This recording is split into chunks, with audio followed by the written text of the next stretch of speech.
코로나19 병상 확보에 비상이 걸리면서 정부는 공공병원들을 우선적으로 동원해서 치료에 나서고 있는데요. 이 문제는 공공병원을 주로 이용해 오던 취약계층 일반 환자들입니다. 응급 환자 이송에도 어려움이 생기고 있습니다. 신선민 기자가 현장에 다녀왔습니다. 지난주 코로나19 전담병원으로 지정된 서울시 동부병원. 전담병상 확보를 위해 입원 환자 150여 명이 퇴원 조치됐습니다.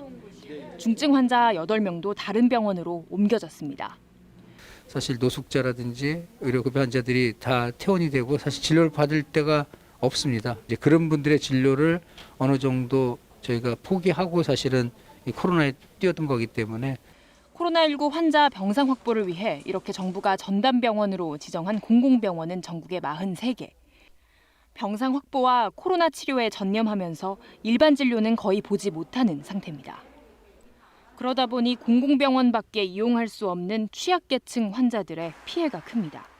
서울의 경우 노숙인을 무료로 치료하는 공공병원 6곳 모두가 코로나19 전담병원이 되면서 일부 노숙인들이 치료를 받지 못하고 중간에 퇴원하는 일이 생겼습니다.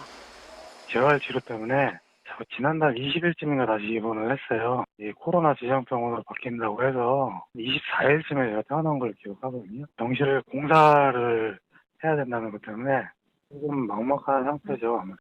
응급 환자 이송에도 빨간불이 켜졌습니다. 공공병원들이 코로나 환자 외 일반 환자들을 받을 수 없는 형편이 되면서 제때 치료받지 못하는 경우가 많아졌습니다. 이송이 1시간도 안 걸리고 수월했었는데 지금 이제 공공병원이 문을 닫으면서 취약계층 이송할 수 있는 시간이 길게는 2시간, 3시간씩 걸리고 있습니다. 환자를 돌려보내야 하는 병원 측도 답답하긴 마찬가지입니다. 전담병원으로 지정됐지만 추가 인력 지원도 없기 때문입니다.